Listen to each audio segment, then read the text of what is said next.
ಹಿರೇಬಾಗೇವಾಡಿ ಗ್ರಾಮದ ಕಾಂಗ್ರೆಸ್ ಪಕ್ಷದ ಮುಖಂಡರು ಹಾಗೂ ಕರ್ನಾಟಕ ಬಾಲ ವಿಕಾಸ ಅಕಾಡೆಮಿಯ ನೂತನ ಅಧ್ಯಕ್ಷರಾಗಿ ನೇಮಕವಾಗಿರುವ ಶ್ರೀಯುತ ಅಡವೇಶ್ ಇಟಗಿಯವರ ಹುಟ್ಟುಹಬ್ಬದ ಕಾರ್ಯಕ್ರಮ ಹಿನ್ನೆಲೆಯಲ್ಲಿ ರವಿವಾರ ಸತ್ಕಾರ ಸಮಾರಂಭವನ್ನು ಹಮ್ಮಿಕೊಳ್ಳಲಾಗಿತ್ತು.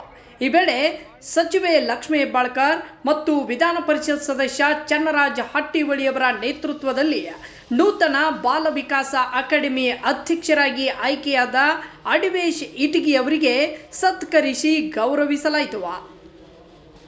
ಈ ವೇಳೆ ಅಡವೇಶ್ ಇಟಗಿ ಅವರ ಹುಟ್ಟುಹಬ್ಬಕ್ಕೆ ಹಾಗೂ ಕರ್ನಾಟಕ ಬಾಲ ವಿಕಾಸ ಅಕಾಡೆಮಿ ಅಧ್ಯಕ್ಷರಾಗಿ ನೂತನ ಜವಾಬ್ದಾರಿ ವಹಿಸಿಕೊಂಡ ಹಿನ್ನೆಲೆ ಹಲವು ರಾಜಕೀಯ ಮುಖಂಡರಿಂದ ಅಡವೇಶ್ ಇಟಗಿ ಅವರಿಗೆ ಶುಭಾಶಯ ಕೋರಲಾಯಿತು.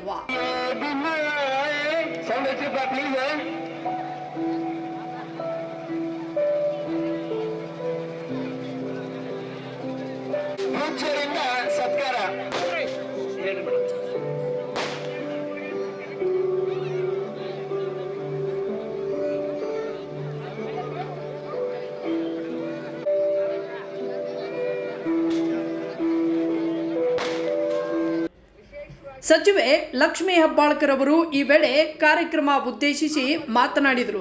ಕೂಡ ನಾನು ಬಹಳ ದಿನದ ಮೇಲೆ ಒಟ್ಟಿಗೆ, ಯಾಕಂದ್ರೆ ಭೇಟಿ ಆಗುವಂತ ಸಂದರ್ಭ ಸುಮಾರು ಬಂದಿರ್ತಾವ, ಆದ್ರೆ ಒಟ್ಟಿಗೆ ಒಮ್ಮೆನೆ ಎಲ್ಲರನ್ನೂ ಭೇಟಿ ಆಗುವಂತ ಒಂದು ಸುವರ್ಣ ಅವಕಾಶವನ್ನ ಅಡವೇಶನ ಇಟಗಿ ಅವರು ಅವ್ರ ಪರಿವಾರದವರು ಮಾಡಿದ್ದಕ್ಕೆ ವಿಶೇಷವಾಗಿ ಅವರಿಗೆ ಧನ್ಯವಾದವನ್ನ ಹೇಳ್ತೀನಿ.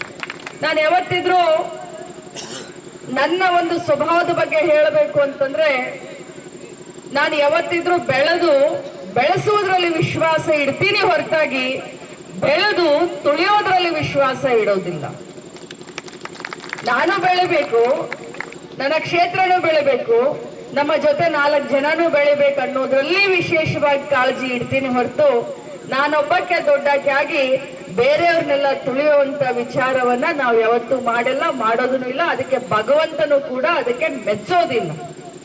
ವಿಶೇಷವಾಗಿ ಅಡವೇಶನ ಇಟಗಿ ಆ ಪಕ್ಷದಲ್ಲಿ ಬಹಳ ಕೆಲಸ ಮಾಡಿದ್ರು. ಬಿಜೆಪಿಯಲ್ಲಿ ಒಬ್ಬ ನಾಯಕತ್ವ ಗುಣವನ್ನ ಇಟ್ಕೊಂಡು ಬೆಳೆದಂತವ್ರು.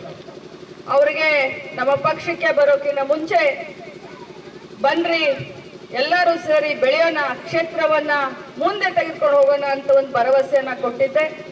ಇವತ್ತು ಆ ಭರವಸೆಯನ್ನ ನಾವು ಈಡೇರಿಸಿದ್ದೇವೆ.